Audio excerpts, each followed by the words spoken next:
in favor of the winner, the Phoenix.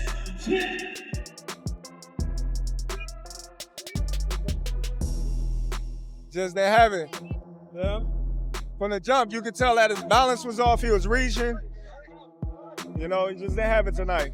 You know, do you think it was a layoff? Do you think it was a combination of things? Like, what do you think? Probably all of it. All of it? Yeah. He didn't take the punches well. He was slow. Like, you could just tell that Tim was more fresher. Was it hard for you to watch? Kinda. You know, I really wanted him to do real well.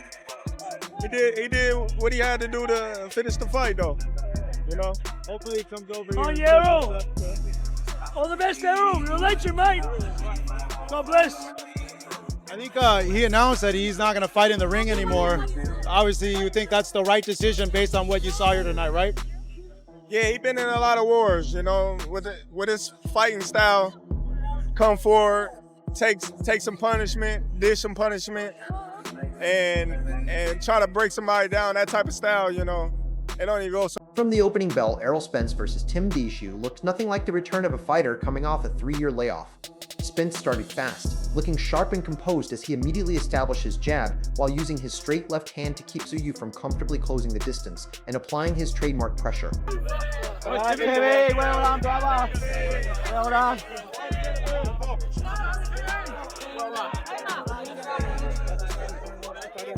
On your Jim. Well done, Jeffrey. On your Jeffrey.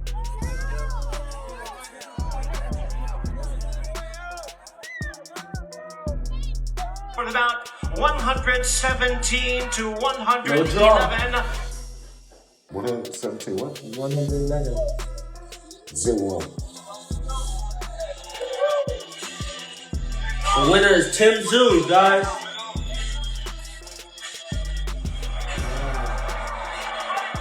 Well, Tim Tszyu, we know the journey that you have been on in recent years, and now you've arrived. Hey, there we go.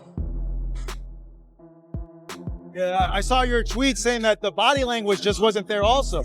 Yeah, like I said, you know, he was all balanced, you know, and he just didn't have it tonight. On the flip side, what'd you think of how Tim fought? Tim did what Tim had to do to get the victory. Yeah. He was patient. He went well to the body, and you know, he threw the right hand, landed the right hand when he had to, and he got the job done. How does he match up now with the guys at 54 or 60? Guys like Boots, guys like Virgil Ortiz, in your opinion, Terrence? I don't see him coming back down to 154. He looked real strong at 160, so we'll see him with Carlos Adames and all those guys. But Tim Tszyu didn't make the short trip from home just to admire Errol Spence's boxing skills. He kept marching forward, digging hard to the body, cutting off the ring, and dragging Spence into the physical exchanges everyone expected.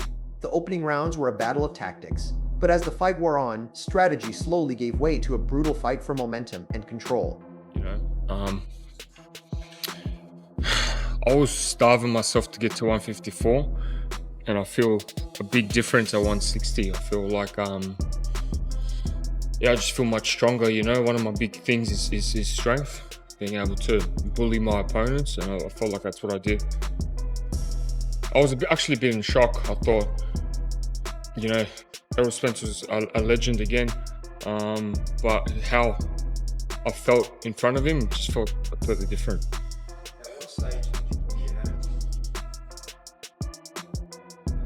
Probably from round 3 onwards.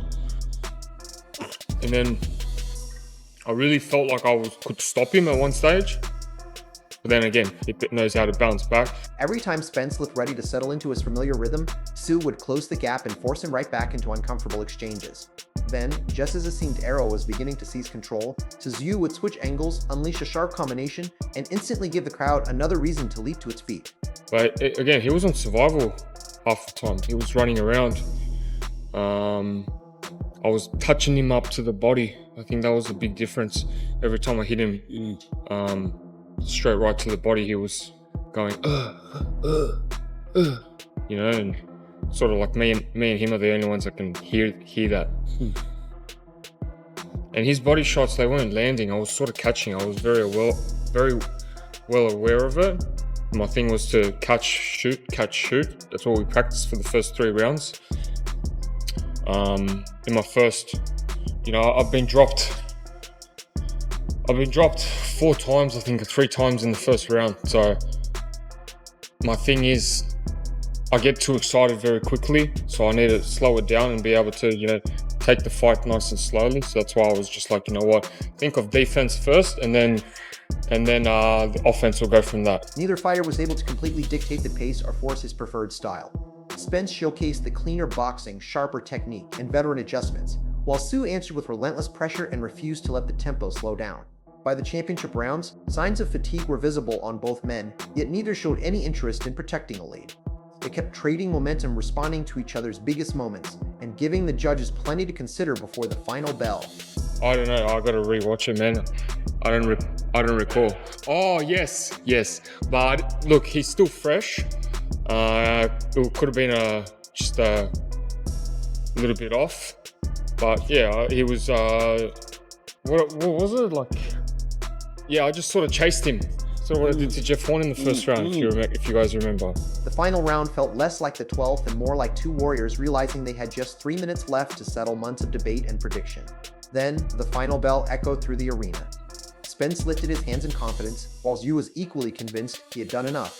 The Australian crowd exploded with emotion as both corners began celebrating, leaving every eye fixed on the judges. After everything these two had endured inside the ring, only one question remained: whose name was about to be announced as the winner? Like, he was strong, but like, I don't know, it was nothing like I've never felt before. As the fight progressed, did you feel like he was fatigued? Yeah, I could feel it. When I was hitting him in the body, I could feel him like really slowing down.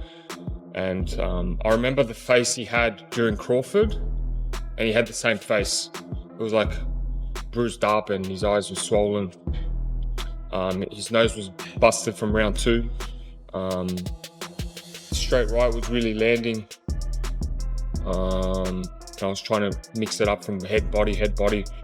I was trying to just get rid of his front hand, his jab, just one of his biggest keys. If that fight already had fans debating every round, Roy Jones Jr.'s reaction only added another layer to the discussion.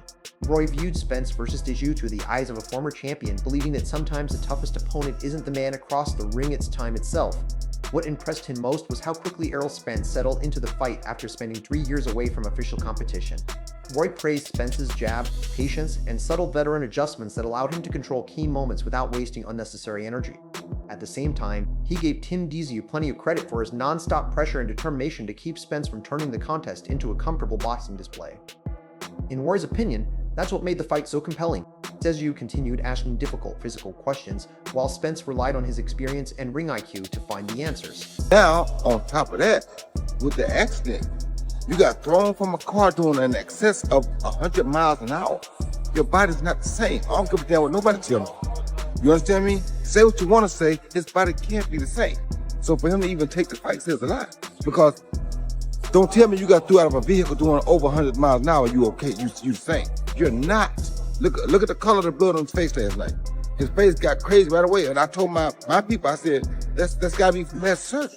I ain't never seen my face turn that color that early on a fight. One round would make it seem like Errol Spence had completely solved the puzzle, and then Tim Tszyu would charge right back into the fight, forcing everyone to rethink the scorecards all over again. Roy also emphasized that judging Spence against the version fans remember from years ago isn't entirely fair.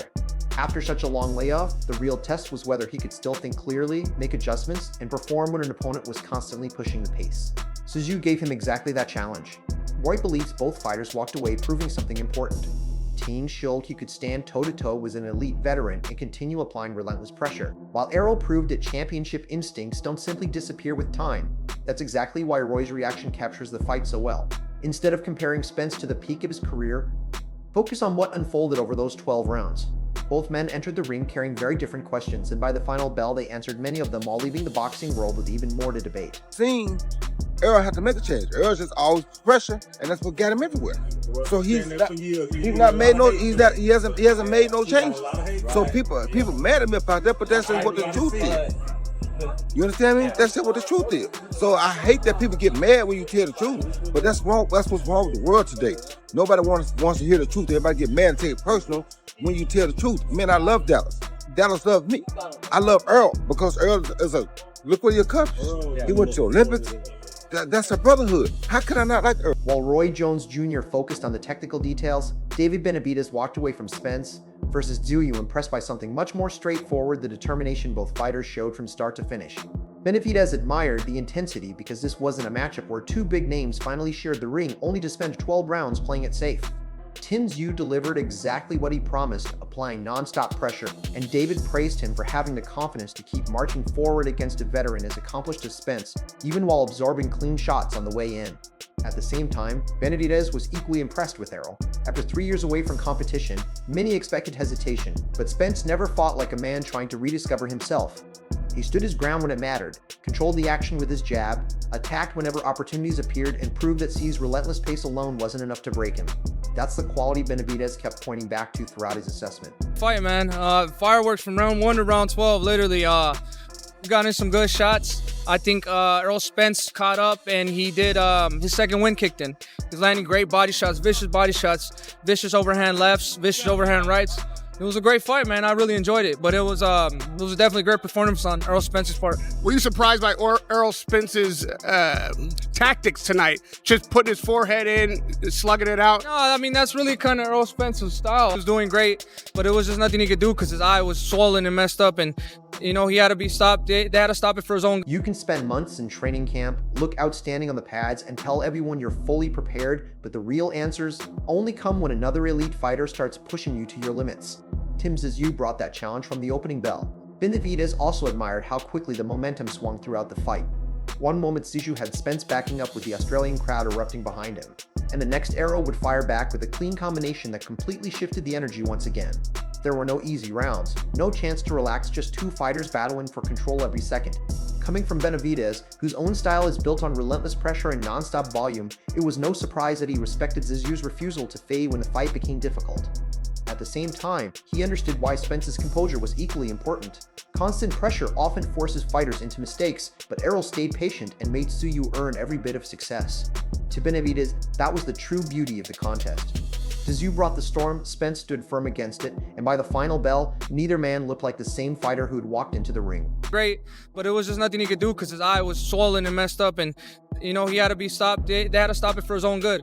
But I was more impressed than anything. He definitely has a heart of a lion. When we saw Spence get rocked, were you at all concerned that might end up in a knockdown, if not a knockout? No, I mean, I wasn't concerned. Maybe they were, but this is boxing. Sometimes you get hit with shots and sometimes you get rocked. It's just how you come back, and he came back like a champ. Benavidez admired the relentless pressure and physical nature of the fight, but Jerome Boots Ennis viewed Spence versus Tszyu from a completely different perspective. Boots focused on the subtle adjustments, knowing that when two elite fighters are battling for control of the same space, a single half-step can reveal more than a flurry of punches. He was especially impressed with how Spence handled those moments after spending 3 years away from competition. A layoff that long is supposed to affect timing, distance, and reflexes. Yet Errol still found ways to make Tszyu hesitate before committing to his attacks. Boots understands that chess match as well as anyone. A jab isn't always meant to score, it can freeze an opponent for just a split second, force their feet to stop, and instantly erase the opening they thought they had. At the same time, Ennis gave Tszyu full credit for refusing to let Spence dictate the pace. He admired the way Tim continued forcing the action, making Errol work for every moment and constantly giving him new problems to solve. Somebody else would have tried to knock him out.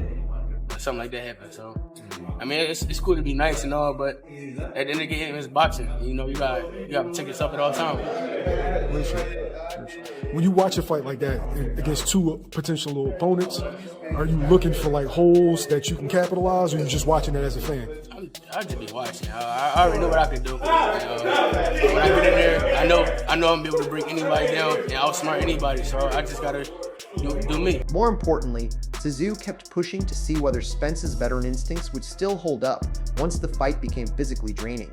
That's where Boots Ennis believes the biggest lesson about Errol came from. Training camp stories and impressive workout clips are one thing, but making the right decisions while an elite opponent keeps applying pressure round after round is an entirely different challenge. Ennis also noticed that Spence wasn't trying to fight like the younger version of himself. Instead, he adapted to the fight unfolding in front of him, which Boots viewed as the mark of a true veteran. On the other side, Tszyu proved why judging him solely by past setbacks was a mistake. He continued adjusting the way he entered range, searching for new paths around Spence's jab instead of simply following him around the ring. Benavidez saw a battle of determination while Boots saw a contest decided by inches. When those two elements came together, they produced exactly the type of fight that reminds everyone why making predictions is always much easier before the opening bell. Something like that, but I don't know. It was a good fight. You know, Spence did what he's supposed to do. Same thing. Look good. Now, there was like a little miscommunication with the mouthpiece. Like Spence went down to look for it and then got hit. Like, what was your thoughts on that? I don't know what he was doing. I think he said it was his fault or something like that. But I had no killer instinct. Anybody else would have tried to knock him out. Yaron Brutes Ennis was focused on the tiny details, the timing, the inches, and the subtle adjustments. But Teddy Atlas walked away from Spence versus Tszyu thinking about the question boxing fans have been asking for the past 3 years. What happens when uncertainty finally collides with reality? Teddy had been one of the strongest voices questioning Spence's long inactivity before the fight, yet after watching the action unfold, he admitted Errol answered questions that no training footage ever could. Atlas concentrated on the mental battle as much as the physical one. Spence wasn't only dealing with Tim Tszyu relentless pressure, he was also carrying the weight of 3 years of doubt from people wondering whether the fighter they once knew still existed. That's a challenge no opponent can create on his own. What impressed Teddy most was Spence's composure. Even when Tszyu gained momentum and the crowd erupted behind him, Errol never abandoned the game plan or let emotions take over. Instead, he stayed calm, relied on his experience, and trusted the instincts that had made him a champion. Got to a point where Spence, you could see it. Damned if I do, damned if I don't. He was afraid to come, and I don't mean afraid in a way of courage, but as far as common sense, as far as he was hesitant to come forward because he knew when he did, he walked into the sausage grinder. So he waited. He's like, if I come forward, I'm going to get counted. He understood that one difficult stretch didn't mean the entire fight was slipping away. At the same time, Teddy Atlas gave Tim Tszyu tremendous credit because he never allowed the night to turn into a comfortable comeback celebration for Errol Spence. Tszyu kept forcing the action, demanding answers every step of the way.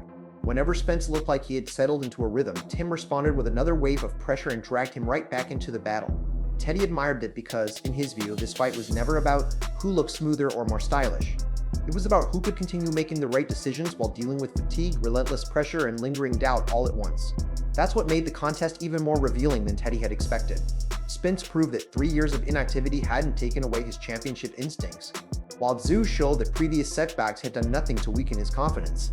Teddy had questioned whether such a long layoff might have taken too much from Errol, but by the final bell, the conversation had completely shifted. Instead of asking what Spence had lost, everyone was debating just how much he still had left. Then when he didn't come forward, then he got beat to the punch with the long jab or with combinations behind it. You know, timed perfectly.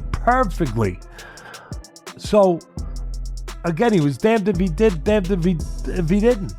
You know, where he literally had him coming and going. I had said that it was going to start with the jab for both guys, and it did. The jab set the pace, set the tempo. While Teddy Atlas walked away focused on what the fight had revealed, Greg Hackett viewed Spence versus Tszyu from a different perspective, separating reputation from what actually unfolded inside the ropes. Greg's message was simple. Put the old highlight reels aside for a moment because Tim wasn't facing the Errol Spence who beat Kell Brook or Sean Porter. He was facing a version standing across from him on that night, and Hackett believed that made every exchange worth analyzing. What impressed him most was how quickly Spence rediscovered his competitive rhythm. There were moments when Tszyu tried to crowd him, force uncomfortable exchanges, and drag the fight into his preferred style. Yet Errol never lost his composure when the pressure arrived. Greg explained that experience looks different as fighters get older. You may not dominate every exchange with raw speed anymore, but you learn exactly when to fire back, when to move, and when to make your opponent pay for becoming too aggressive. He affected that eye early on, probably like in the 4th round, the eye started changing, and then he started, you know what I mean, he was just working. I mean, Errol Spence is a workhorse, and Errol Spence doesn't bring all the crazy special effects to the fight, but what he does is, he does bring is a great determination. You know what I'm saying? He's super determined, and he's gonna do what he gotta do, which is he's trying to beat you. Tim Tszyu learned that lesson more than once during the fight. Even so, Greg Hackett wasn't about to praise Spence simply because he had returned after a 3-year layoff. He also gave Tszyu plenty of credit for refusing to treat Errol like an untouchable legend. Tim kept pressing forward, kept testing him, and forced Spence to prove that his comeback was built on far more than an impressive training camp and confident interviews.